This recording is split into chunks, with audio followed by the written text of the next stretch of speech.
Redistricting Durham school districts. Are current Durham school districts fair, or is there need for change? The purpose of redistricting in Durham County schools is meant for improving the education of all students, no matter what race they are, how many family members live together, or the geographical location in which they live.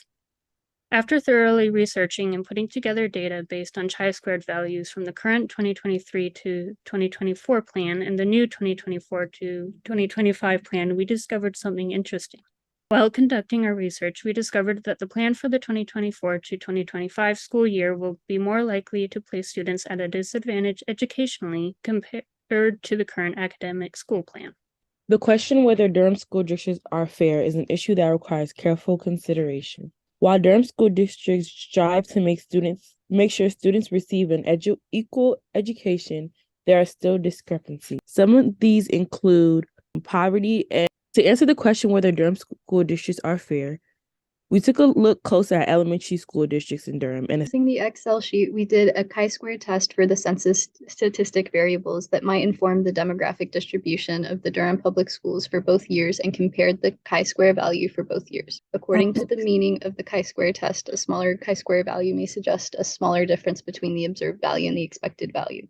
When applied to our context, a smaller chi-square value would suggest a smaller difference between the actual demographic distribution and the fair demographic distribution, which is the calculated expected value. We argue that the smaller chi-square value would represent a more equitable distribution, hence better planning. 2023 through 2024 is the current plan, while 2024 through 2025 is the proposed plan. The numbers represent the chi-squared values we calculated. The y-axis on this graph for Durham Public Schools shows the chi-squared values, while the x-axis shows the different categories discussed in the introduction. This will be the same for all the graphs below. The 2023 through 2024 has smaller chi-squared values for 8 out of the 12 variables, 67% of the total variables we calculated.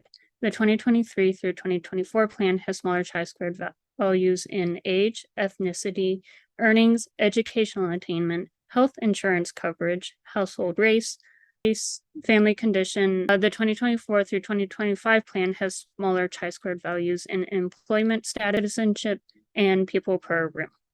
The first variable we looked at was household by race. Calculated chi-squared values were higher in the proposed plan for 2024 to 2025 for each category other than Native Hawaiian and the households that had 2 or more races. There were not any large increases in the chi-squared values, but the largest change from year to year was for the Asian alone households.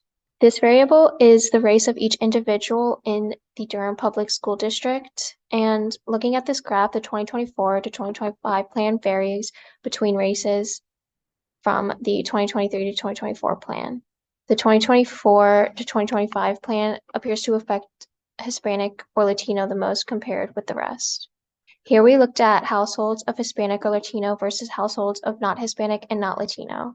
The first set of bars are the total households, with the second being Hispanic or Latino householders, and the last is the not Hispanic or Latino households. As you can see, the chi-squared value went up in the 2024 to 2025 plan, but it affected the Hispanic Latino households more, and they were less equally distributed. In the household income variable, the difference between the two plans for each subcategory is almost the same, with the current plan always having a smaller number. This would indicate that the 2023 to 2024 plan is more equitable in terms of distribution based on household income.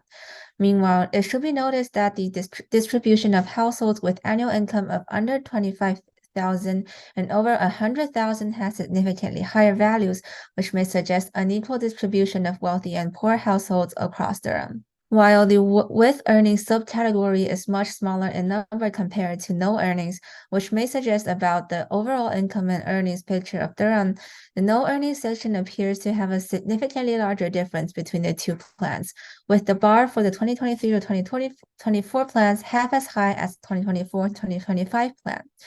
This indicates that the current plan is much more equitable in terms of distribution of families with no earnings.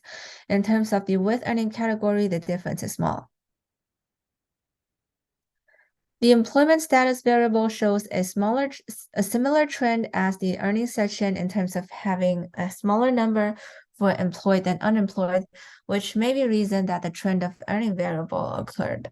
Meanwhile, opposite from the previous slide, the bar for unemployed for 2023 to 2024 plan is significantly higher than the 2024 to 2025 plan, which indicates that the current plan is not as equitable as the future plan. For this variable, the two plans almost have no difference in value for each category. When we look closer, it should be noticed that the current plan is more equitable for below poverty, and the future plan is more equitable for at or above poverty, but both exceed the other at only a smaller value. Overall, the 2023 to 2024 plan is slightly more equitable than the 2024 to 2025 plan in total in terms of distribution of poverty. Yet it should be noticed that the number for below poverty is much more bigger than at or above poverty, and combined with the previous slides for income-related variables, this may paint a picture for the possible income inequality problem in Durham. With health insurance, we see that this variable is broken up into both people with insurance and people without insurance. And for people with insurance, that is further split into people with public health insurance and people with private health insurance. People with no insurance will become less equally distributed amongst the Durham public school districts in the 2024 to 25 plan. Whereas we see little difference for people with health insurance. However, we do see less diverse mixing of people with public health insurance and private health insurance among the Durham public school districts. In terms of educational level, we see that people with less than a high school degree will become less equally distributed amongst the Durham public school districts in the 2024 to 2025 proposed districting plan.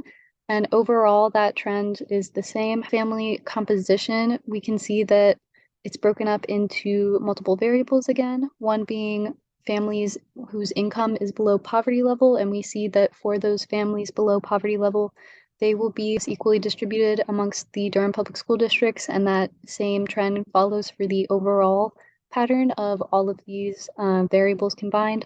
We see that with female householders who have no husband and with families that have related children under 18 years, those two types of family compositions will become far more less equally distributed amongst the Durham public school districts for 2024 to 2025 plan. For citizenship status, 2024 to 2025's proposed redistricting plan actually does do a better job at putting people of different citizenship statuses in relatively equal amounts amongst school districts. However, we can notice certain patterns like people who are not a citizen have always been less well distributed than people who are native born. And then for occupancy per room, people who have 2 or more people per room in their households on average are going to be more well distributed in the 2024 to 2025 proposed plan.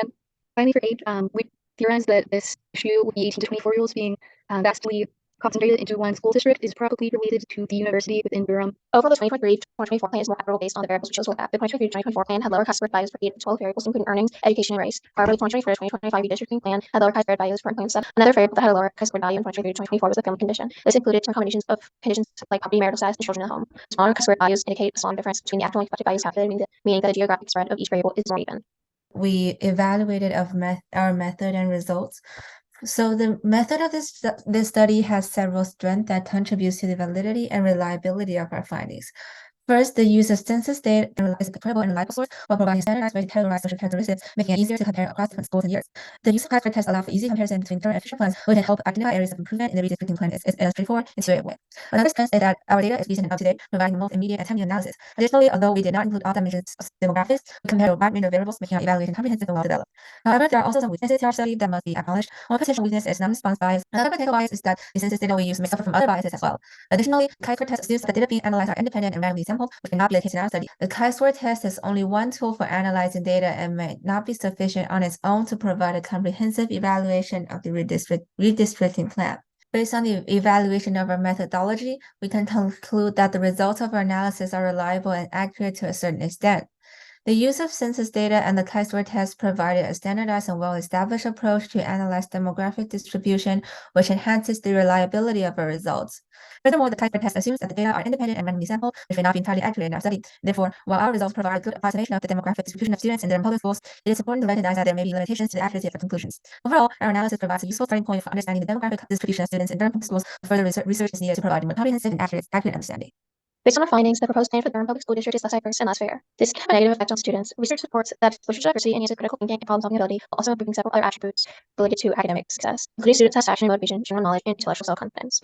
For more accurate results, conducting our own surveys will allow us to look at the Durham Public School District in a more comprehensive manner. This would allow for control over the biases that may be present in census data, analyzing different variables, and looking at more schools in the elementary schools in the district. For future research, it may be important to look at the significance of the differences in the chi-square values we calculated and whether or not these differences are random or not.